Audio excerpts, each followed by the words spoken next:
Star మాలో ఒక promo వచ్చింది. ఆ ప్రోమో గాని మనం ఒక్కసారి చూసుకున్నట్లయితే big boss season 9 big boss హౌస్లో హోస్ట్ నాగార్జున గారు మన టీవీ ద్వారా హౌస్లో ఉన్న సుమన్ సెట్తో మాట్లాడుతూ, సుమన్ నీ నుంచి ఒక విషయం నాకు తెలియాలని ఉందంటూ అడిగేసరికి, ఏంటి సార్ అంటే, ఏదైతే వాటర్ఫుల్ టాస్క్ జరిగిందో ఆ టాస్క్లో భాగంగా నువ్వు అక్కడ ఉన్న పొజిషన్ని టచ్ చేసావా అంటూ హోస్ట్ నాగార్జున గారు అడిగారు.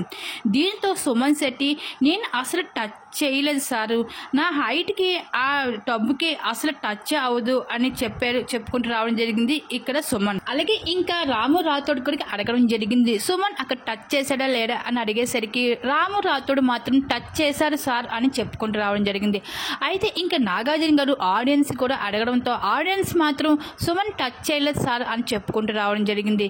ఇంక ఈ విధంగా అయితే సుమన్ టచ్ చేయకపోయినా సరే రాము రాథోడ్ టచ్ చేసి చెప్పడంతో అయితే రాము రాథోడ్కి ఫ్లోరా షైనీకి అయితే గట్టిగా ఇచ్చి పడేశారు. ఇంక వీకెండ్ లో వచ్చిన నాగార్జున స్టేజ్ పై నుంచి. అలాగే మరొక వైపు రీతుకు కూడా గట్టిగా ఇచ్చి పడేశారు. రీతు ఏదైతే బేలూన్ టాస్క్ ఉందో ఆ బేలూన్ టాస్క్ లో నీ స్ట్రాటజీ ఉపయోగించి గేమ్ ఆడావు కానీ బిగ్ బాస్ చెప్పినట్లు ఆడలేదు, నువ్వు ఇక్కడ ఫౌల్ గేమ్ ఆడావు, నీ వల్ల మిగతా వాళ్ళ గేమ్ కూడా ఇంకా పాడైంది నీ వల్ల అంటూ నాగార్జున గారు అయితే రీతుకి అయితే గట్టిగా ఇచ్చి పడేశారు.